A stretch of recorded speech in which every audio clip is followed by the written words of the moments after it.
Programming in front of an audience, sharing the screen, making sound, making visuals with the programming in front of an audience, that's a pretty common definition, and I suppose it's the one that I'm most interested in and most invested in. Some people call it bricolage programming, and that's a nice word for it. That's referring to the idea of the bricoleur, who's it's from the French anthropologist Claude Lévi-Strauss. Lévi-Strauss counterposed the bricoleur with the engineer. The engineer being someone who worked according to a sort of preconceived plan, very systematically, while the bricoleur was someone who tinkered with various things that were at hand, put them together in new and different ways, constantly getting feedback from their context and their environment about how things work.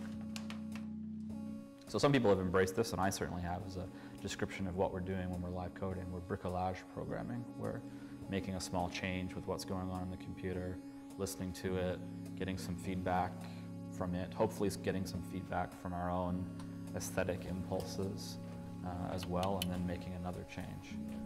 So, you know, it's very much a process where you don't have to know where you're going at the beginning.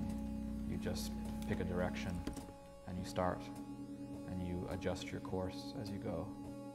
Because live coding makes that bricolage element of quick changes, feedback, quick changes, feedback, quick changes, feedback, because it makes it so fast, you end up getting so many more cycles of those feedback loops going in the same amount of time. And so I think that leaks over to other creative processes as well. That mindset, that willingness to just throw yourself in there and just, you know, start right away, get the result, go, change, go, change, go, change. Life is just so hectic and busy that you're just racing to get stuff set up in time. And I suppose that could be, from a certain standpoint, that could be bad. But I think, you know, from the standpoint of bricolage programming, the standpoint of being a bricoleur, in a way maybe that's good, because it forces you to not over-prepare. The fact that you're doing something that relatively few people know about. No, I've never found that discouraging in the slightest.